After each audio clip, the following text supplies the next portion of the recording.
வரவேற்கிறோம் அன்பு நண்பர்களே. இது நம்பர் 1 யார். தமிழ் சினிமாவில் இந்த நம்பர் 1க்கான தேடலும் இது யார் அப்படின்னு தெரிஞ்சுக்கிற ஆர்வமும் எல்லாருக்குள்ளேயும் எல்லா காலகட்டத்திலையுமே இருந்திருக்கும். பாகவதர் துவங்கி எம்ஜிஆர், ரஜினி, இப்போ விஜயா, அஜிதா, சிம்புவா, தனுஷான்னு சொல்லிட்டு இந்த நம்பர் 1 இடத்தை நோக்கிய தேடல் அப்படின்றது என்னைக்குமே இருக்கும். தமிழ் சினிமாவை பொறுத்த வரைக்கும் இது நடிகர்களில் மட்டும் இல்லை, இயக்குனராகட்டும், இசையமைப்பாளராகட்டும், சினிமாவை நோக்கிய இந்த நம்பர் 1 தேடல் அப்படின்றது எல்லா சாமானிய ரசிகனுக்குமே இருக்கு. அந்த தேடலுக்கான ஒட்டுமொத்த பதில் தான் இந்த நிகழ்ச்சி. இந்த நிகழ்ச்சியில நம்ம பல மக்களை சந்திச்சு சினிமா சம்பந்தமான பல கேள்விகளை முன் வச்சோம். அவங்க கொடுத்த பதிலை நம்ம எக்ஸ்பர்ட்ஸோட பேச போறோம். இதுதான் இந்த நிகழ்ச்சியுடைய சுருக்கமான விரிவாக்கம் அப்படின்னே சொல்லலாம். நம்ம நிகழ்ச்சியில் நம்மோட பேசுறதுக்காக கலைமாமணி ராஜேஷ் அவர்கள் இருக்காரு. அவர் நம்ம வரவேற்கலாம். அவருடைய கம்பீரமான குரலுக்காக நன்கு அறியப்பட்டவர். தமிழ் சினிமாவில் பல ஆண்டு காலமாக இருக்காரு. ஒரு நாயகனா, அப்பாவா, குணச்சித்திர கதாபாத்திரமா, எந்த கதாபாத்திரமா இருந்தாலும் ராஜேஷை கூப்பிடுங்க அப்படின்னு சொல்ற அளவுக்கு தமிழ் சினிமாவோட நன்கு பரிச்சயமான, தமிழ் சினிமாவை நீண்ட காலமாக உற்று நோக்கிட்டு இருக்கக்கூடிய ஒருவர். அவரோட தான் இன்னைக்கு நம்ம பேச போறோம். இந்த நம்பர் 1 யார் கேட்கப்பட்ட ஒவ்வொரு கேள்வியுமே நிகழ்ச்சியை பார்த்துட்டு இருக்கக்கூடிய உங்க மனசுலேருந்து எழக்கூடிய கேள்வி. இந்த நிமிஷம் சினிமாவை பற்றி நீங்கள் என்ன நினைக்கிறேன்றதை நீங்களே தெரிஞ்சுக்கிறதுக்கான ஒரு வாய்ப்பு. இந்த நிகழ்ச்சியில் யார் யார் நம்பர் 1 அப்படின்றத தொடர்ந்து பேச இருக்கும். அதுக்கு முன்னாடி பேசிக்கான ஒரு சில விஷயங்கள், ரசிகர்கள்கிட்ட சினிமாக்காரவங்க கேட்கணுன்ற ஒரு சில விஷயங்கள், ரசிகர்கள்கிட்டயே கேட்டுக்கணும்னு நினைக்கக்கூடிய விஷயங்கள், அதை பார்க்கலாம். அதில் நம்ம கேட்டிருந்த முதல் கேள்வி, அதுக்கு என்ன மாதிரியான பதில் வந்திருந்தது. பெரும்பாலும் திரையரங்குகளில் எத்தனை பேர் சினிமா பார்க்குறாங்க அப்படின்ற கேள்வி எல்லாருக்குள்ளேயும் இருக்கும். அந்த கேள்விக்கான விடை தான் இங்கே நம்ம பார்த்துட்டு இருக்கோம். திரைப்படங்களை எங்கு பார்ப்பீர்கள் அப்படின்ற ஒரு கேள்வியை முன் வச்சிருந்தோம். அதற்கு ஒவ்வொரு தரப்பும் என்ன பதில் சொல்லியிருக்காங்க அப்படின்றத பார்த்துட்டு இருக்கோம். இதில் குறைஞ்சதாக இருக்கிறது 8%. அந்த 8% பேர் டிவிடியில் பார்ப்போம் அப்படின்னு இருக்காங்க. வீட்டில் டிவிடியில் தமிழ் சினிமாவை பார்க்குறவங்க வெறும் 8% தான். இது வந்து ஒரு பெரிய டிஸ்கஷன் போயிட்டு இருக்கு. தமிழ் சினிமா வந்து எந்த அளவுக்கு இருக்கு, டிவிடியால் எந்த அளவுக்கு நசுக்கப்படுது, பாதிக்கப்படுது அப்படின்ற மாதிரி இருக்கும்போது மக்கள் சொல்றது என்ன அப்படின்னா, அவங்க படங்களை டிவிடியில் தான் பார்ப்போம் அப்படின்னு 8% மக்கள் சொல்லியிருக்காங்க. அதே போல பார்த்தீங்க அப்படின்னா எங்கு வாய்ப்பு கிடைக்குதோ அங்கு பார்ப்போம் அப்படின்னு சொல்லி 9% மக்கள் சொல்லியிருக்காங்க. எங்கு வாய்ப்பு கிடைக்கும் அப்படின்னு கேட்டு பார்த்தோம் அப்படின்னா அதில் கொஞ்சம் டீட்டெயிலாக பார்க்கும்போது என்னென்ன விஷயங்கள்லாம் தெரிய வருதுன்னா, பஸ்ஸில் போகும்போது நிறைய பேர் பார்க்குறாங்க. ஆம்னி பஸ்ஸில் போகும்போது நாங்கள் வந்து அங்கே வாய்ப்பு கிடைக்குது அதனால் பார்க்குறோம் அப்படின்னு சொல்கிறாங்க. புதிய படங்களை எங்கு வாய்ப்பு கிடைக்குதோ அங்கே எப்படி வேணால் ஷேர் பண்ண முடியுமோ அங்கே பார்க்குறோம் அப்படின்ட்டு. வீட்டில் அப்படின்னு 19% பேர் சொல்லியிருக்காங்க. வீட்டில் அப்படின்னும் போது எப்படி அப்படின்னு, டிவிடி இல்லாமல் எப்படி வீட்டில் பார்க்குறாங்க அப்படின்னா டிவியில் பார்க்குறாங்க. புது படங்கள் போட்டால் நாங்கள் டிவியில் பார்ப்போம். அது மட்டும் இல்லாமல் இன்டர்நெட் அப்படின்றது இதில் ரொம்ப முக்கிய பங்கு வகிக்குது இந்த 19%. ஸோ 19% பேர் வீட்டில் பார்ப்போம் அப்படின்னு சொல்லியிருக்காங்க. 64% பேர் திரையரங்கில் தான் படம் பார்ப்போம் அப்படின்னு சொல்லியிருக்காங்க. ஒரு பெரிய ஒரு எக்ஸ்பெக்டேஷனோட நாங்கள் போகிறோம். எங்களோட எக்ஸ்பெக்டேஷன் ஃபுல் ஆகணும் அப்படின்னா 64% பேர் வந்து நாங்கள் திரையரங்கில் தான் பார்ப்போம் அப்படின்னு சொல்லியிருக்காங்க. இதை பற்றி நம்ம தெளிவாக பேசலாம். முதல்ல 8%லேருந்து வரோம். ராஜேஷ் சார், இந்த 8% மக்களை நீங்கள் எப்படி பார்க்குறீங்க? டிவிடியில் பார்க்குறதுக்கு அவங்க விருப்பப்படுறாங்க. அவங்க எதனால் டிவிடியில் பார்க்குறாங்க அப்படின்றதுக்கான ஒரு காரணமாக நீங்கள் என்ன யோசிக்கிறீங்க? ஒரு திரைத்துறையில் இருந்து ஏன் அவங்க டிவிடியில் பார்க்குறாங்க அப்படின்னு யோசிக்கிறீங்க? ஒன்று வந்து அவங்களுக்கு நேரம் இல்லாமல் இருக்கலாம், பெரிய பிஸியான ஆளுகளாக இருக்கலாம். அதுக்கப்புறம் இதுக்குன்னு சினிமாவுக்குன்னு ஒரு நேரம் இருக்குல்ல, அதை ஒதுக்குறதுக்கு முடியாமல் இருக்கலாம். இன்னும் சில பேர் வந்து கொஞ்சம் கஷ்டப்படுறவங்க, உதாரணத்துக்கு இன்னொருத்தர் வீட்டில் போய் டிவிடி வாங்கி சனி ஞாயிறில் பார்க்கலாம். இல்லை தினமும் கூட ஒரு டிவிடி வந்து, ஏன்னா ரொம்ப சீப்பாக கிடைக்குது, அதை வாங்கிட்டு அவங்க வந்து 3 டிவிசிடிங்கிறாங்கல்ல, அந்த மாதிரி ஏதாவது பார்க்கலாம். இந்த மாதிரியான காரணங்கள் தானே ஒழிய, மற்றபடி சினிமாவுடைய மிகப்பெரிய சைக்காலஜி என்னன்னு கேட்டால் அது பீப் ஷோன்னு பேர். ஒரு துவாரத்தின் வழியாக அடுத்த வீட்டுக்குள்ளே என்ன நடக்குதுன்னு பார்க்குறது, இதுதான் பீப் ஷோ. அதனுடைய மிகப்பெரிய உளவியல் ரீதியாக பார்த்திங்கன்னா சினிமா என்பது ஒரு இருட்டறைக்குள்ளே இருந்து அடுத்த வீட்டில் நடக்கிற எல்லா விஷயத்தையும் ஒட்டு கேட்குற மாதிரி பார்க்குற மாதிரியான விஷயம். அப்போ ஒரு பெரிய ஸ்க்ரீன், மனிதனுடைய பெர்ஸ்பெக்டிவ் என்னென்னா 35 mm தான். நீங்கள் 70 mm பார்த்தீங்கன்னா இப்படி தலையை திருப்பணும். இப்படி பார்த்தீங்கன்னா 35 mm தான் மனிதனுடைய மிக அருமையான ஒரு பெர்ஸ்பெக்டிவ். அந்த ஸ்க்ரீனில் பார்த்து ஃபேமிலியோடு போய் பார்க்குறதுங்கிறது ஒரு தனி விஷயம். இது டிவியில் பார்க்குறது, ஏன் சின்ன இதில் கூட தான் பார்க்குறாங்க, செல்ஃபோனில் கூட பார்க்குறாங்க. அதெல்லாம் வந்து ஒரு ஒரு சும்மா ஏதோ ஒன்று பார்க்கணுங்கிறதுக்காக தான். ஒரு டெக்னீஷியன் பார்த்தானா அவனுக்கு தெரியும் ஷாட் எங்கேருந்து வருது எங்கேருந்து போகுதுன்னு. மற்றபடி பெரிய திரையரங்கு தான் இன்னைக்கு கால ஓட்டத்தில் மிக வேகமான நேரங்களில் அவங்க வந்து அதை பார்க்குறாங்கன்னு நினைக்கிறாங்க. இதில் இன்னொரு கேள்வி, மிகப்பெரிய கேள்வி எழுது. திரைத்துறையிலேருந்தே பார்த்தீங்க அப்படின்னா 2 மாதிரியான வாதங்கள் எழுந்திருக்கு. ஒன்று என்ன அப்படின்னா டிவிடியை ஒழிக்கணும் அப்படின்ட்டு. ஒரு சில நடிகர்கள் பார்த்தீங்க அப்படின்னா இந்த டிவிடிக்கு எதிரான போராட்டங்கள், புகார்கள் அப்படின்ட்டு புதுப்படம் ரிலீஸ் ஆகும்போது போகிறாங்க. ஒரு சில நடிகர்கள்லாம் நேராகவே களத்தில் இறங்கி எங்கே டிவிடி விற்கிறாங்க அப்படின்னு போய் ரைட் பண்ணுறாங்க. ஆனால் இன்னொரு தரப்பு பார்த்தீங்க அப்படின்னா திரைத்துறையிலேருந்தே ஒரு தரப்பு படத்தை டிவிடிக்கே கொண்டு வந்துடலாம், வீட்டில் ஈஸியாக கொண்டு போய் சேர்த்துட்டா அவங்க பார்த்துட போகிறாங்க அப்படின்னு சொல்லிட்டு வீட்டுக்கு எடுத்துகிட்டு போகிறாங்க. ஸோ இந்த 8% 80% மாற்றுறது சிறப்பா இல்லை 0.08 குறைக்கிறது நல்லதா பார்க்குறீங்க? இல்லை, அது ரொம்ப கஷ்டமான ஒன்று. வழி வழியாக வந்துக்கிட்டு இருக்க ஒன்றை போய் நீங்கள் வீட்டில் போய் கொடுங்க. முந்தையெல்லாம் பார்த்தீங்கன்னா சினிமா தியேட்டருக்கு நாங்கள்லாம் போய் டிக்கெட்டு வாங்கி அடி வாங்கி இப்படியே தான் படம் பார்த்தோம். இன்றைக்கி ஆன்லைன்லாம் புக் பண்ணுறாங்க. விஞ்ஞானம் மாறுது. அதுக்கு தகுந்தபடி தான் நம்ம இருக்க முடியும். வீட்டுக்கு வீடு கொண்டு போகிறது எந்த அளவுக்கு சாத்தியம்னு என்னால் சொல்ல முடியல. ஒருவேளை இண்டிவிஜுவலாக ஒரு டிவிடியுடைய விலையை வச்சு அவங்க ஒரே நேரத்தில் ஒரு 5 லட்சம் 10 லட்சம் அவங்களால விற்க முடிஞ்சால் விற்கிறது தான். ஆனால் சினிமா தியேட்டரில் வந்து பார்க்குறது தான் வந்து அவங்களுடைய ஆத்ம திருப்தி இருக்கும். கண்டிப்பாக அந்த 8%லேருந்து அடுத்து 9% நம்ம நகரலாம். இந்த புள்ளி விவரத்தில் பார்த்தீங்க அப்படின்னா 9% சொல்லியிருந்தவங்க என்ன அப்படின்னா எங்கே வாய்ப்பு கிடைச்சாலும் நாங்கள் அங்கே பார்க்க போகிறோம் அப்படின்னு சொல்லியிருக்காங்க. அதில் அதிகபட்சமாக மக்கள் சொல்கிறது வந்து ஆம்னி பஸ்ஸில் போகும்போது பார்க்குறோம் அப்படின்ட்டு. இதை எப்படி வந்து பார்க்குறீங்க? அது ஒரு எக்ஸ்பீரியன்ஸாக, ஏன்னா ஒரு 3 மணி நேரம் 4 மணி நேரம் 5 மணி நேரம் ட்ராவல் பண்ணுறவங்களுக்கு டைம் டு கில் அப்படின்னும் போது ஒரு படத்தை பார்த்தலாம் அப்படின்னும் போது புது படம் அப்படியே தொடர்ந்து பார்த்தீங்க அப்படின்னா நான் என்னுடைய நண்பர்கள் வட்டத்தில் பேசும்போது என்ன சொல்கிறாங்கன்னா ஆம்னி பஸ்ஸில் போகும்போது நான் எல்லா புது படத்தையும் பார்த்துக்குவேன் அப்படின்றது ஒரு யதார்த்தமாக சொல்லக்கூடிய ஒரு விஷயமா இருக்கு. இது எப்படி இப்போ ஃப்ளைட்ல இருந்து பார்த்துருக்காங்க. உதாரணத்துக்கு நான் இப்போ திருடன் போலீஸ்னு ஒரு படம் ஆக்ட் பண்ணேன். அந்த படத்தை அமெரிக்காவிலேருந்து வந்த 3 பேர் என்கிட்ட சொன்னாங்க திருடன் போலீஸ் பார்த்தேன். எனக்கு ஒன்றுமே புரியல. ஏன்னா ஒரே நேரத்தில் ட்ராவல் பண்ணியிருப்பாங்களா? கிடையாது. இவங்க 1 மாதம் அவங்க 1 மாதம் 2 மணி ஒரு 4 மாதம் இடைவெளியில் இந்த படத்தை 3 பேர் பார்த்துருக்காங்க திருடன் போலீஸை. அப்போ நான் கேட்டேன் அது என்ன அப்படின்னு. அப்போ அவங்க என்ன வச்சுருக்காங்கன்னா ஒருவேளை ஃப்ளைட்டுக்கு தனியாக அதை வியாபாரம் வச்சுருக்காங்க. அதோட மக்கள் மத்தியில் எவ்வளோ பேர் எடுத்த படம், எவ்வளோ ஓடிய படம், மக்கள் மத்தியில் பேர் எடுத்து அதை டிவியில் போட்டு அது 2 தடவை 3 தடவை டிவியில் போட்டு இந்த மாதிரி ஒரு கணக்கு வச்சுருக்காங்க. அப்படி வரும்பொழுது வந்து பார்த்திங்கன்னா ஏறக்குறைய சவுத் இந்தியன் பீப்புளுக்கெல்லாம் ஓரளவு திருடன் போலீஸ்னால் தெரியும். அப்போ அந்த மாதிரி மக்களை வந்து இது பண்ணி 22 மணி நேரம்ல ட்ராவலிங் டைம் தெரியும் அமெரிக்கா. அப்போ அதில் எப்படியும் 2-3 மணி நேரம் அது வந்து அவங்களுக்கு நல்லா இருக்குது. அதுலேயும் வந்து ஃப்ளைட்டில் போகும்போது உங்களுக்கு தெரியும் 100% கான்சன்ட்ரேஷன் அதில் இருக்கும்.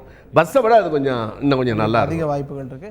இதே போல் இந்த சிதறலை எப்படி குறைக்கிறது? 9% அப்படின்றது எங்கே வேண்டுமானாலும் அப்படின்னா அவங்களுக்கு வந்து அவ்வளோ அவைலபிலிட்டி இருக்குது. 100ல் 9% அப்படின்றது சின்னதாக தெரிஞ்சாலுமே ஒரு திரைத்துறையிலேருந்து பார்க்கும்போது 9 அப்படின்றது ஒரு பெரிய நம்பர். அதை வந்து எப்படி குறைக்கிறதுக்கு உண்டான முயற்சிகள்? ஏன்னா வந்து சாதாரணமாக கிடைக்குது. பஸ்ஸில் போகும்போது பார்க்குறதுல ஆரம்பித்து யதார்த்தமாக பக்கத்து வீட்டில் இருக்கவங்க வாங்கலேன் பாருங்கள் புதுப்படம் ஓடிட்டு இருக்கு அப்படின்னு கூப்பிடுறது வரைக்குமே வந்து அதை எப்படிலாம் குறைக்கிறது? விஞ்ஞானத்தை வந்து நீங்கள் எப்பவுமே தடுக்க முடியாது. அது முதல்ல தெரிஞ்சுக்கணும்.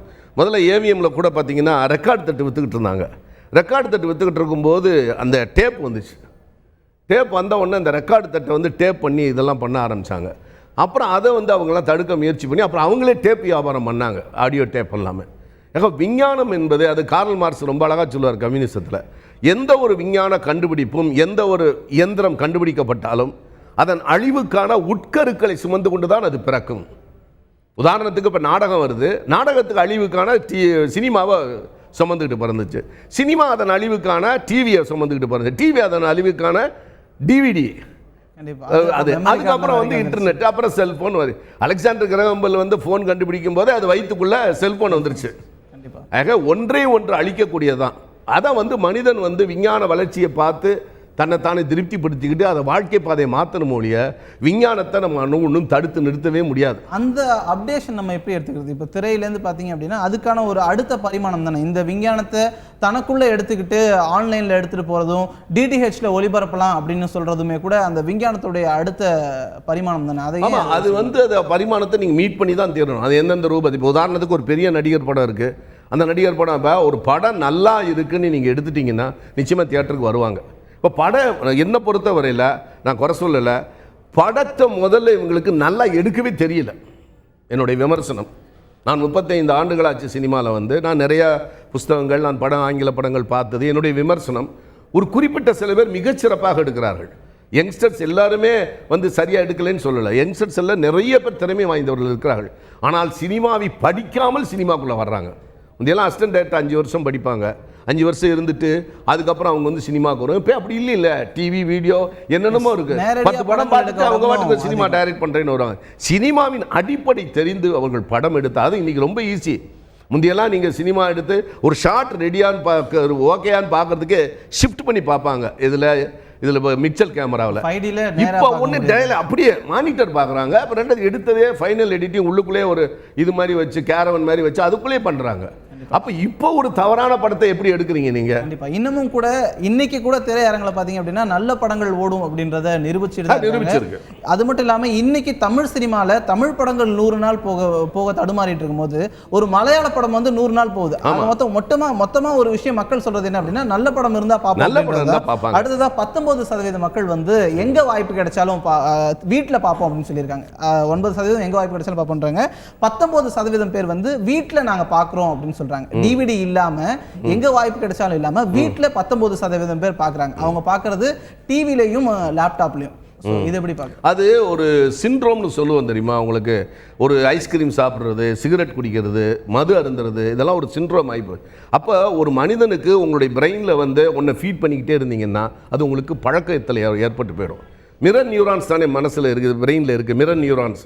அப்போ உங்களுக்கு நாங்களாம் சினிமா தேட்டரில் போய் படம் பார்த்து நாங்கள் ஒரு ரசிகனாக இருந்து வர்றது போக எந்தவித சோம்பேறித்தனம் இன்றைக்கி விஞ்ஞானம் வளர வர எல்லோரும் சோம்பேறி ஆகிட்டானா இல்லையா? டயபிட்டிக் அதிகமாக வந்திருக்குல்ல இந்தியாவில், எவ்வளோ சக்கரை வியாதிக்காரர்கள் அதிகமாக, ஹார்ட் பேஷண்ட் எவ்வளோ வந்திருக்காங்க. முந்தியெல்லாம் அப்படி இல்லை. அப்போ மனிதன் வந்து விஞ்ஞான வளர்ச்சி அவனை எளிமையாக்கி. முந்தியெல்லாம் நாங்கள் ஸ்கூல் போய் இப்போ 3 மைல் நடந்து போய் படித்தோம். அப்போ எங்களுக்கெல்லாம் கால் நல்லா இருந்துச்சு. இன்றைக்கி பார்த்தீங்கன்னா சைக்கிளு, ரிக்ஷா, இது ஓம்னி இப்போ சின்ன வேனு, காரு இதில் வச்சுட்டு போகிறாங்க ஸ்கூலுக்கெல்லாம். அப்போ அந்த மாதிரியான சோம்பேறித்தனம் வளரும்போது முந்தையெல்லாம் ஸ்கூல் விட்டு நாங்கள் வந்தோடனே ஈவினிங் கிரவுண்டுக்கு தான் போவோம். இப்போ அப்படி இல்லை, வீட்டில் சோம்பேறித்தனம் வளரும்போது அவங்க அந்த டிவியில் பார்த்துக்கிட்டு சாப்பிட்டுக்கிட்டு படம் பார்க்குறது. டோரண்ட் அப்படின்னு ஒரு விஷயம் வந்ததுக்கு அப்புறமா அன்னைக்கு ரிலீஸ் ஆகிற படமே அன்னைக்கு சாயந்தரம் இணையத்தில் கிடைக்கும். அந்த ஒரு விஷயம் ரொம்ப விஞ்ஞான வளர்ச்சி நீங்கள் தடுக்கவே முடியாது. நீங்கள் என்ன வேணாலும் தடுக்கவே முடியாது. நீங்கள் அதோடு போராடி தான் தீரணும். அதுதான் விஞ்ஞானம். நீங்கள் ஒரு விஷயம் வந்துச்சுன்னா அதனுடைய அழிவுக்கான உட்கரு அதை நீங்கள் ஃபேஸ் பண்ணி தான் தீரணும். அன்றைக்கு வந்து ஜிஎன் பாலசுப்ரமணியம், அரியக்குடி ராமானுஜயங்கார், செம்பங்குடி சீனிவாசன் போன்றவர்களாம் பெரிய பெரிய சங்கீத வித்வான்களெல்லாம் இருக்கும் பொழுது 1934 எம்கே தியாகராஜ பாகவதர் நடித்த பவளக்கொடி வந்தவொடனே அவங்களெல்லாம் தெரியாத அளவுக்கு இவர் மிகப்பெரிய ஆளாயிட்டார். பாகவதர் 10 வருஷம் தான் இருந்தார் சினிமாவில், 10 படம் தான் ஆக்ட் பண்ணார். 1944 அவர் வழக்கில் போயிட்டார். இந்த 10 வருஷத்துக்குள்ள அவர் மிகப்பெரிய கர்நாடிக் மியூசிக் ஆளுகளை விட தமிழ்நாட்டில் மூளை முடுக்கெல்லாம் பாகவதர் தெரிகிற அளவுக்கு ஆயிட்டார். அது உண்மைதானே? கண்டிப்பா. அப்போ இந்த சினிமா எங்கே கொண்டு போகுது? அப்போ அவங்களெல்லாம் என்ன ஆனாங்க? அதே போல் தான் இப்பொழுது அந்த ஒரு மாற்றத்தை யார் அடாப்ட் பண்ணிக்கிறாங்களோ அவங்க தான் வருவாங்க. அதனால தான் யங்ஸ்டர்ஸ் வருவாங்க. எப்போவுமே ஒரு விஷயத்தை வந்து யங்ஸ்டர்ஸ் ஈஸியாக எடுத்துக்குவாங்க. ஏன்னா அவங்க காலகட்டத்தில் அது வருது. அந்த சின்ன ஏஜில் 16 வயசு 20 வயசில் அந்த டீனேஜில் வந்து பிரெயின் நல்லா எடுத்துக்கும். இவன் எடுத்துக்காதவங்கெல்லாம் வேறு வேலை என்ன பண்ணுறது? திடீர்னு ஒருத்தர் இருக்கார், ஒரு எடிட்டர் இருக்கார், ரொம்ப வருஷமாக இருக்கார், திடீர்னு ஆவிட் வருது, திடீர்னு மானிட்டர் புதுசாக லேட்டஸ்ட்டு இன்டர்நெட்டு கட்டி இது வரும்போது அவங்க என்ன பண்ணுவாங்க? வேலை இழந்துருவாங்க. யங்ஸ்டர்ஸ் புதுசாக வருவாங்க. கண்டிப்பாக யார் அவங்கள இந்த வளர்ச்சிக்கு ஏற்ற மாதிரி அவங்கள அப்டேட் பண்ணிக்கிறாங்களோ அவங்க மட்டும்தான் அடுத்த கட்டத்துக்கு போக முடியும் அப்படின்றது தான் பேசிகிட்டு இருக்கோம். இதை தாண்டி 64% மக்கள் திரையரங்குக்கு வரதையே விரும்புகிறாங்க. திரையரங்குக்கு வரும்போது அவங்க என்ன மாதிரியான எக்ஸ்பீரியன்ஸை உணர்றாங்க, திரையரங்கில் இன்னும் என்ன மாதிரியான விஷயங்களை, என்ன மாதிரியான சுவையை கூட்டி கொடுக்கணும் அப்படின்ற மாதிரியான விஷயங்கள்லாம் பேச போறோம் ஒரு சின்ன இடைவேளைக்கு பிறகு.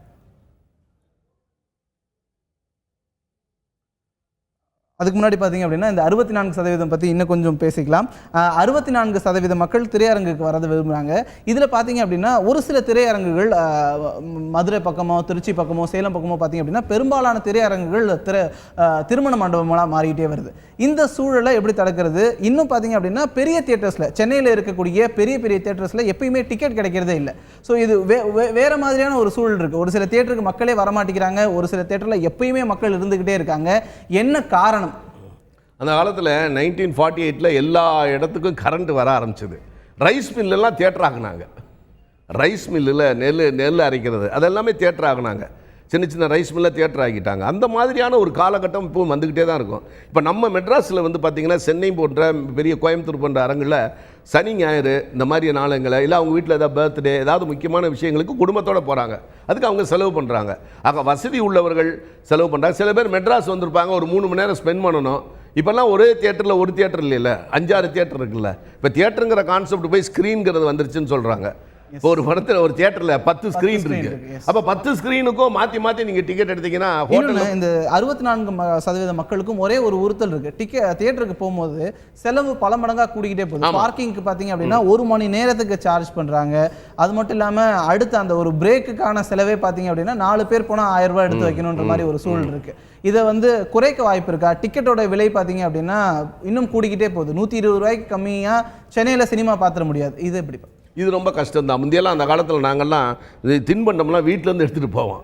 இப்போ வீட்டிலேருந்து எடுத்துகிட்டு போகவே விட மாட்டேங்கிறாங்க. இப்போ எனக்கு நான் வீட்டில் தான் தண்ணி பாட்டில் எடுத்துகிட்டு போய் ஒருவேளை என்ன நடிகர்களுக்கு விடுறாங்களோ என்னமோ தெரில. அப்போ எதுவுமே எடுத்துகிட்டு போக விட மாட்டேங்கிறாங்க. ஆமாம், எதையுமே எடுத்துகிட்டு பண்ண மாட்டேங்கிறாங்க. அப்புறம் காலம் மாறி போச்சு, பாம் கல்ச்சர்லாம் இருக்குது. அதனால் என்னென்னா எல்லாத்தையும் மெட்டல் டெடெக்ட்லாம் வச்சு செக் பண்ணி தான் அனுப்புகிறாங்க. ஒரு வாட்டர் பாட்டில் எடுத்துகிட்டு போக முடியல. இப்போ எனக்கெல்லாம் டைமுக்கு நான் சாப்பிட்றவன். எனக்கு சில ஷோவெல்லாம் இப்போ என்னால் பார்க்கவே முடியல. இங்கேருந்து ஏதாவது கூடாது ஏதாவது எடுத்துகிட்டு போனால் கூட அதில் கூட அது என்னன்னு கேட்கும்போது நான் சொல்லுவேன் மத்தியானம் சாப்பாடு சார் அப்படின்னு. படம் பார்க்கும்போது நான் சாப்பிட்ருவேன் நான்.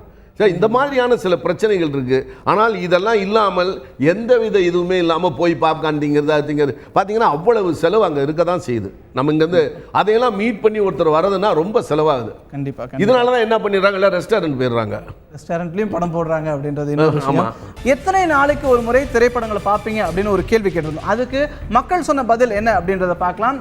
பெரும்பாலான மக்கள் பார்த்தீங்க அப்படின்னா வாரம் ஒரு முறை அப்படின்றத சொல்லியிருந்தாங்க. வாரம் ஒரு முறை படம் பார்ப்பவர்கள் தமிழ்நாட்டில் 25% பேர் இருக்காங்க. அதே போல பார்த்தீங்க அப்படின்னா வாரம் 2 முறை படம் பார்ப்போம் அப்படின்னு சொல்றவங்க 13% பேர் இருக்காங்க. வாரத்துக்கு ஒரு முறை 25 பேர்னா அதுல பாதி பேர் வாரத்துக்கு 2 முறை பார்க்கறதுக்கு தயாரா இருக்காங்க. 15 நாட்களுக்கு ஒரு முறை, அதாவது மாதத்துக்கு 2 முறை போவோம் அப்படின்ற மாதிரி சொல்றவங்க 20% பேர் இருக்காங்க. 15 நாட்களுக்கு ஒரு முறை 20% பேர் படம் பார்க்குறாங்க. எப்போதாவது அக்கேஷனலி அப்படின்னு அவங்க சொல்றாங்க. எப்போ அப்படின்னா தீபாவளி, பொங்கல், அது மட்டும் இல்லாமல் பெரிய நடிகர்களுடைய படம் ஏதாவது வந்தால் நிச்சயமா போவோம் அப்படின்னு 14% பேர் சொல்லியிருக்காங்க. அடிக்கடி நாங்கள் படம் பார்க்க மாட்டோம் அப்படின்னு 7% பேர் சொல்லியிருக்காங்க. 21% பேர் மாதம் ஒரு முறை பார்ப்போம் அப்படின்னு சொல்லியிருக்காங்க. குறைஞ்சபட்சம் நம்ம இப்போ பார்க்கும்போது ஒரு விஷயம் தெளிவாக தெரியுது. மாதத்திற்கு ஒரு முறை படம் பார்ப்பவர்கள் பார்த்தீங்க அப்படின்னா இந்த 3% எடுத்துக்கலாம். 21, 25, 13 இது மூணுத்தையும் சேர்த்தீங்கன்னா கிட்டத்தட்ட 50%க்கும் மேல் பார்த்தீங்க அப்படின்னா தமிழகத்தில் மாதத்திற்கு ஒரு முறை படம் பார்ப்பவர்கள் இருக்காங்க. ஆனால் மாதத்திற்கு எத்தனை படங்கள் ரிலீஸ் ஆகுது அப்படின்றது இன்னொரு கேள்வி. அதை பற்றி ராஜேஷ் அவர்களோட பேசலாம். இது எப்படி பார்க்குறீங்க? படம் பார்க்க தயாராக இருக்காங்க, ஆனால் எண்ணிக்கை அதிகமாக வருதோ அப்படின்ற மாதிரி ஒரு சப்ளை டிமாண்டுன்னு ஒன்று தியரி ஒன்று உண்டு. சப்ளை அதிகமாக இருக்கும்போது டிமாண்ட் கம்மியாக இருந்துச்சுன்னா அது ரொம்ப மரியாதையே இல்லாமல் போடும், உங்களுக்கு தெரியும். அப்போ டிமாண்ட் அதிகமாக இருக்கும்போது சப்ளை கம்மியாக இருந்துச்சுன்னா அதுக்கு எப்பவுமே மார்க்கெட் வேல்யூ உண்டு. இப்போ நான் நீங்கள் நம்ப மாட்டீங்க, நான் ஸ்கூல் டீச்சராக இருக்கும்போது வாரத்துக்கு 8 சினிமா பார்த்துருக்கேன். 7 நாள் தான் வாரத்தில், ஆனால் 8 சினிமா. எப்படின்னு கேட்பீங்க, டெய்லி ஈவினிங் ஷோ. அப்போ 7 தடவை ஆகிப்போச்சா, ஞாயிற்றுக்கிழமை மட்டும் 2 தடவை பார்ப்பேன் படம். அப்போ அந்த மாதிரி நான் இருந்தேன். அது ஒரு திருமணத்துக்கு முன்பாகன்னு வச்சுங்களேன். இப்ப நிறைய பேருக்கு இன்னொரு கேள்வி எழுது. நீங்க படம் பார்க்குற காலத்துல 7 நாளைக்கு 7 படங்கள் பார்க்க வாய்ப்பு இருந்ததா? 7 நாளைக்கு 7 படங்கள், 7 படம், வித்தியாசமான படம், 7 வித்தியாசமான படம். ஏன்னா இப்போ உதாரணத்துக்கு ஒரு சில நாளில் சில படம் விட்டு போச்சுன்னா ஒரு நாளைக்கு 3 படம் பார்ப்பேன். ஏன்னா மத்தியானம் மேட்னி ஷோ இங்கிலீஷ் படம், மத்தியானம் தமிழ் படம், ஈவினிங் தமிழ் படம், நைட் ஷோ ஹிந்தி படம் பார்ப்பேன். ஏன்னா லாங்குவேஜ் மாறிடக்கூடாது, கன்ஃபியூஸ் ஆகக்கூடாதுன்னு சொல்லி.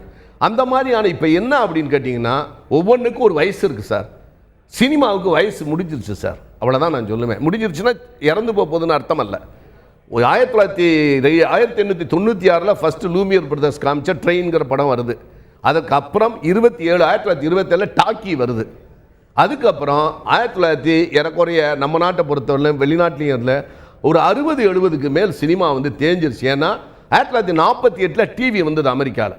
அது வெகுஜனத்துக்குள்ள அடையிறதுக்கு 1958-59 வெகுஜனங்கள்ட்ட டிவி வந்துருச்சு. அதனால தான் அவங்க ஒயிட் ஸ்க்ரீன் கண்டுபிடிச்சாங்க, ஸ்டேரஃபானிக் சவுண்டு. அப்புறம் சர்க்கராமா, சினிராமா, 3D 1953 வந்துருச்சு. ஹவுஸ் ஆஃப் ஃபேக்ஸ்னு ஒரு படம் இச்காக் எடுத்தார். அப்போ 53 3D வந்துருச்சு. 3Dயும் நல்லா இல்லை, யாரும் ஒர்க் அவுட் ஆகலை.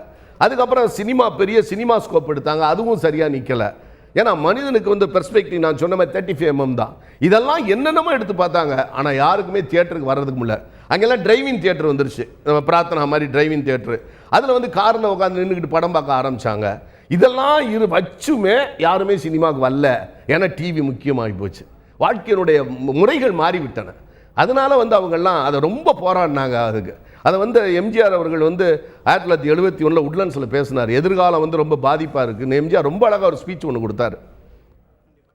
இதில் இன்னொரு விஷயம் கவனிக்க வேண்டியது என்ன அப்படின்னா, எப்போதாவது படம் பார்ப்போம் அப்படின்னு சொல்கிறவங்களுக்கும் அடிக்கடி படம் பார்க்கறது இல்லை அப்படின்னு சொல்கிறவங்களுக்கும் இடையில் ஒரு சின்ன ஒரு கோடு இருக்குது. எப்போதாவது படம் பார்ப்போம் அப்படின்றவங்க வந்து ஒரு விஷயத்த சொல்கிறாங்க, படம் நல்லா இருந்தா, அது மட்டும் இல்லாமல் பெரிய நடிகர்கள் படம் அப்படின்னா ஒரு கமெண்ட் எங்களுக்கு கிடச்சிச்சுன்னா, இந்த படத்தை போய் பார்க்கலாம் அப்படின்ற கமெண்ட் கிடச்சிச்சுன்னா போவோம் அப்படின்னு ஒரு 14% மக்கள் சொல்கிறாங்க.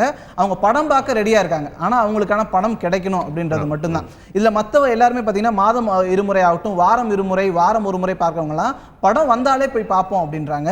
ஸோ இந்த 7%, 14% எப்படி ஒன்றிணைச்சு இந்த மாதம் ஒன்றுக்குள்ளேயாவது கொண்டு வரணும் அப்படின்றது தான் என்னுடைய கேள்வி. காரணம் என்ன அப்படின்னா, மாதம் ஒரு முறையாவது நல்ல படம் வந்தால் இவங்க உள்ளே வந்துடுவாங்க. அவங்களை எப்படி கொண்டு வர்றது? அது படம் நல்ல படமா எடுக்கணும் சார், முக்கியமான விஷயம் அதான். இன்றைக்கு படம் எடுப்பதும் வெளியிடுவதும் அவரும் ரொம்ப கஷ்டமாக இருக்குது. முந்தையெல்லாம் டிஸ்ட்ரிபியூட்டர்ஸ் இருந்தாங்க, இப்போ டிஸ்ட்ரிபியூட்டர்ஸ் கிடையாது. இப்போ ஒரு சினிமா வந்து ஒரு 100-130 பேர்கிட்ட ஒரு ப்ரொடியூசர் மாதிரி ஸ்டுடியோ சிஸ்டம்லாம் இருந்துச்சுல, வாசன், நாகிரெட்டி இந்த மாதிரியான எல்லாம் போய் தனிப்பட்ட முதலாளிகள் வந்த பிறகு 52க்கு அப்புறம் தனிப்பட்ட முதலாளிகள் வந்தாங்க. அவங்களாம் வந்த பிறகு ஒரு டிஸ்ட்ரிபியூட்டர்ஸ்லாம். இன்னொரு யதார்த்தமான கேள்வி என்ன அப்படின்னா, அப்போ விட இப்போ படத்தை வணிகம் பண்ணுறது ரொம்ப எளிதாகிடுச்சுல. ஏன்னா மீடியா ரைட்ஸ் வந்துருச்சு, ஆடியோ ரைட்ஸ் இருக்கு. எதுவுமே இல்லையே, நீங்கள் பழசா சொல்கிறீங்க. இப்போ ஆடியோ ரைட்ஸ் எல்லாம் இல்லை, சேட்டலைட் ரைட்ஸும் இல்லை. காலர் டியூன்ல சம்பாதிக்கிறாங்க. ஒரு பாடலுக்கு ஆடியோல பார்த்தீங்க அப்படின்னா காலர் டியூனுக்கு ஒரு பெரிய பங்கு நீங்கள் சொல்கிறது இருக்குது. அது நீங்கள் சொல்கிறது ரொம்ப கிடையாது. இப்போ எப்படின்னா, இப்போ ஒரு படம் எடுக்கிறோம் அப்படின்னு சொன்னாலே நீங்கள் ஒரு படம் ஃபுல்லாக நீங்கள் ஒரு 2 கோடி ரூபாய்க்கு சீப்பாக எடுக்கிறீங்கன்னு வைங்க, படம் 2 கோடி ரூபாய்க்கு பப்ளிசிட்டி பண்ணணுங்கிறாங்க. அப்புறம் அது தியேட்டருக்கு வர்றதுக்கு ஒரு 3 கோடி ரூபா செலவு பண்ணணுங்கிறாங்க. இல்லைன்னா இதையெல்லாம் தூக்கி ஒரு பெரிய டிஸ்ட்ரிபியூட்டர் 7 பேர் இருக்காங்க, சப்த ரிஷிகள் மாதிரி மிகப்பெரிய ஆட்கள், ஒரு 7 பேர் இருக்காங்க. அவங்க 7 பேருக்குள்ள இந்த சினிமா அடங்கிடுச்சு. நான் பேர் சொல்ல விரும்பலை. அந்த 7 பேர்கிட்ட கொண்டு கொடுத்தீங்கன்னா, இப்போ உதாரணத்துக்கு 2-3 கோடி ரூபாய்க்கு எடுத்திருக்கீங்க படம்னா, அவங்க 2 கோடி கொடுத்தா 2.5 கோடி கொடுத்தா கூட பரவாயில்ல, நமக்கு படம் வெளிவரணும், மேற்கொண்டு நம்ம நஷ்டம் வரக்கூடாது அப்படிங்கிறதுல முதலாளிகள் ரெடியாக இருக்காங்க. அந்த மாதிரி கொடுத்துட்டாங்கன்னா அவங்க பப்ளிசிட்டி பண்ணி. இவ்வளோ பிரச்சனைகள் இருக்குது அப்படின்னா ஏன் ஒரு வாரத்துக்கு 10 படங்கள் 12 படங்கள் வெளிவருது? எல்லாம் ஆசை தான். மெட்ராஸுக்கு வர்றவங்களாம் எப்படி வர்றாங்க? எக்மோர், சென்ட்ரல் ஸ்டேஷன், அது இது எல்லாத்துலேருந்து வர்றவங்க, பஸ்ஸுலேருந்து கோயம்பேடு வர்றவங்களாம் என்ன வர்றாங்க? ஒன்று மிகப்பெரிய நடிகர் ஆகணும், இல்லைன்னா மிகப்பெரிய டைரக்டர் ஆகணும், மிகப்பெரிய முதலாளி ஆகணும் தானே வர்றாங்க எல்லாரும். வர வேணாமா? நான் என்ன சொல்கிறேன், வாங்க, ஆனால் அடிப்படை தகுதிகளோடு வாங்க, போராட தயாரானுங்க. சர்வைவல் ஆஃப் த ஃபிட்டஸ்ட்னா டார்வின். வலு உள்ளது தப்பி பிழைக்கும். நீ வலுன்னா என்ன அர்த்தம்? அடிக்கிறதா? இல்லை, நீங்கள் மூளையோடு வாங்க, எல்லாமே வாங்க. அந்த மாதிரி வந்து நீங்கள் நின்று போராட்டம் பண்ணி நின்னா முடியும். இப்போ இன்றைக்கெல்லாம் பார்த்தீங்கன்னா ரொம்ப வசதியான பையங்க வந்தால் தான் தாக்கு பிடிக்க முடியும். நான்லாம் முந்தையெல்லாம் ரொம்ப கஷ்டப்பட்டுக்கிட்டு ஒரு டைரியில் 4 ஃபோட்டோவை எடுத்துக்கிட்டு ஸ்ரீதர் சார்லேருந்து ஏவிஎம் ஸ்டுடியோலேருந்து ரொம்ப கஷ்டப்பட்டோம். ஆனால் இப்போ எல்லாம் அப்படி இல்லை. உங்களுக்கு வசதி உள்ளவர்கள் வர வாய்ப்பு இருக்குது. ஆனால் நீடித்து நிற்பார்களா? அதை முதல்ல சொல்லுங்க. கண்டிப்பா இவ்வளோ ஓப்பனா ஒருத்தரை எதிர்பார்க்கவே இல்லை. திரைத்துறைக்குள்ளேருந்தே வந்து இவ்வளோ விஷயங்களை நான் இன்னும் ஓப்பனாக தான் சொல்கிறேன். ரொம்ப கஷ்டம் சினிமாவில் இன்னைக்கு நெருங்கி ஒரு படம் வெளிவரது. இப்போ நீங்கள் நல்லா பாருங்கள், முந்தையெல்லாம் வந்து ஜூனியர் ஆர்டிஸ்ட் நான் எங்களுடைய சக நடிகர்கள்னு ஒன்று இருந்தாங்க. அவங்கெல்லாம் இப்போ ரொம்ப குறைஞ்சிட்டாங்க. எல்லாருமே இல்லை ஹீரோவானும் இல்லை, எல்லாருமே ஹீரோ சூப்பர் ஸ்டாரானு ஆசை எல்லாருக்கும். ஸ்டாரே மொத்தம் 3 பேர் தான். பாகவதர், எம்ஜிஆர், ரஜினி சார் 3 பேர் தான் ஸ்டார் வந்தாங்க. அதுக்கப்புறம் ஸ்டார் ரேஞ்ச் ஆர்டிஸ்ட்டு தான் இருப்பாங்க. ஸ்டாருங்கிறது வேற. ஆக அந்த மாதிரியான இடத்தை பிடிக்கணுங்கிற ஆசை எல்லாருக்கும் இருக்க, அதுக்கான வாய்ப்புகள் இருக்கா? அதுக்கான அதிர்ஷ்டம் இருக்கா? அதிர்ஷ்டம்னு ஒரு முக்கியமான விஷயம் இருக்குது. இதெல்லாம் இல்லாமல் சரி இவங்க உங்கள் வாழ்க்கையில் பூரா நீங்கள் எப்படி நிற்க போகிறீங்களா? அதை முதல்ல பார்க்கணும்ல. அது எவ்வளோ பெரிய ரிஸ்க் தெரியுமா?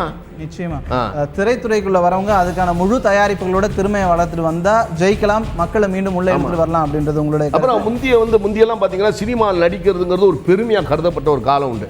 அதுக்கப்புறம் சில பேர் நம்ம சினிமா நடிக்கிறது அசிங்கமாக நினைப்பாங்க. இப்போ ஒரு ஆஃபீஸில் வேலை பார்க்குறவங்க, விஆர்எஸ் வாங்கினவங்க எல்லாருமே சினிமாவில் நடிக்க வர்றாங்க. அவங்க எனக்கு பேமெண்ட் வேணாங்கிறாங்க, கொஞ்சம் பேமெண்ட் போதுங்கிறாங்க. அப்போ ஏற்கனவே இருக்கவங்களா ஒரு ரிச் அப்பியரன்ஸில் ஒரு ஆஃபீஸர் வேணும் அப்படின்னோம்னா அவங்க கரெக்டாக இருக்காங்க. அதுக்கு அவங்கெல்லாம் வந்து அதுக்காக பண்ணுறாங்க. அது அவங்களுடைய மன திருப்தியை தேடிக்கிறாங்க. கடைசியாக ரொம்ப சுருக்கமாக ஒரு கேள்வி, மக்களை மீண்டும் வந்து திரைப்படத்துக்குள்ளே இழுத்துட்டு வர்றதுக்கு இதை செய்யுங்க அப்படின்னு நீங்கள் திரைத்துறைக்கு உள்ளேருந்து ஒரு மூத்த நடிகராக என்ன விஷயம் சொல்லுங்கள்? நான் சொல்லுவது இப்போ காக்கா முட்டை பார்த்தேன், 3 தடவை பார்த்தேன் சார். காக்கா முட்டை 3 தடவை நான் படம் பார்த்தேன். மிக அருமையான ஒரு படம். அதாவது எப்படின்னா, ஒரு படத்தை நீங்கள் மிகச் சிறப்பாக எடுத்தால் எனக்கு செய்தி வந்துடும். இப்போ ரொம்ப ஆபத்தான ஒரு விஷயம் என்ன அப்படின்னு கேட்டிங்கன்னா, ஒரு தியேட்டருக்கு போய் படம் பார்க்கும்போது அவங்க வந்து செல்ஃபோனை கையில் எடுத்துகிட்டு போயிடுறாங்க. படம் பார்த்து 10 நிமிஷத்துக்குள்ளே ஏதோ சிட்ஃபீல்டு மாதிரி இவங்க உடனே அதுக்கு ஒரு கமெண்ட் பாஸ் பண்ணுறாங்க. முந்தியெல்லாம் பாபுராவ் பட்டேல் மிகப்பெரிய ஆட்கள், இது மீரா நாயர் மாதிரி மிகப்பெரிய விமர்சகர் தான் இருந்தாங்க. இன்றைக்கி நம்ம தமிழ்நாட்டுக்கு 6 கோடி மக்களுமே விமர்சகர்களாக இருக்காங்க, பெரிய பெரிய கிரிட்டிக்ஸாக இருக்காங்க. படம் பார்த்துட்டு இருக்கும்போது 15 நிமிஷத்தில் மச்சி படம் போரு, யாரும் வந்துடாதீங்க, இவர் ஒரு 100 பேருக்கு அவர் ஒரு 100 பேருக்கு 10,000 பேருக்கு உடனே போயிடும் போல இருக்குது இன்ட்ரோல் விட்டுறதுக்குள்ள. அப்போ கிளைமேக்ஸ் இன்ட்ரோலுக்கு அப்புறம் படம் நல்லா இருக்கும்ல, அதை போய் நீ யார்கிட்ட சொல்லுவீங்க நீங்கள்? இது ஒரு விஷயம். இன்னொரு டைரக்டர் ஒரு வருத்தமான விஷயம் சொன்னார். ஒரு ஆள் ஐபேடை நம்ம வச்சுட்டு ஒரு பையன் பார்த்துருக்கான், ஒரு 20-25 வயசு இருக்குமா. படம் பார்த்துட்டு இருக்கும்போது படம் அங்கே பார்க்குறோம், இங்கே இந்த பையன் இங்கே படம் பார்த்துட்டு இருக்கான், அதே படம் இன்ட்ரோல் விட்டவொடனே கேட்டாப்லையா, என்ன தம்பி இங்கே படத்தையும் பார்க்குறேன் இங்கே இந்த படத்தையும் பார்க்குறேன், புது படமாச்சே, நான் டவுன்லோட் பண்ணி வச்சுருக்கேன் சார். அப்புறம் ஏன் சினிமாவுக்கு வந்தேன், நான் பிரிண்டிங் செக் பண்ணுறேன் சார். படம் ஓடுற படமோ இங்கேயும் ஏதாவது ஃப்ரேம் போயிருக்கா, இங்கேயும் பார்த்துக்கிறது அங்கேயும் பார்த்துக்கிறது, இங்கேயும் என்ன சார் இது என்ன எவ்வளோ மோசமாக இருக்குது.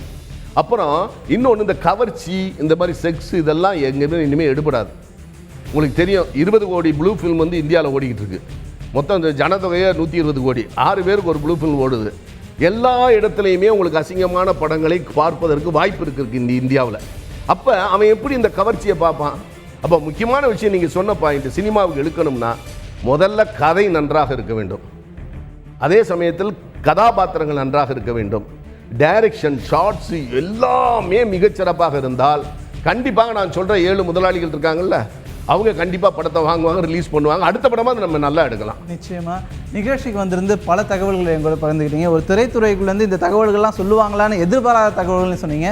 ரொம்ப நன்றி. உங்களுடைய வார்த்தைகள் நிச்சயமாக பலருக்கு வழிகாட்டணும் அப்படின்னு நம்புகிறோம். நன்றி. நன்றி.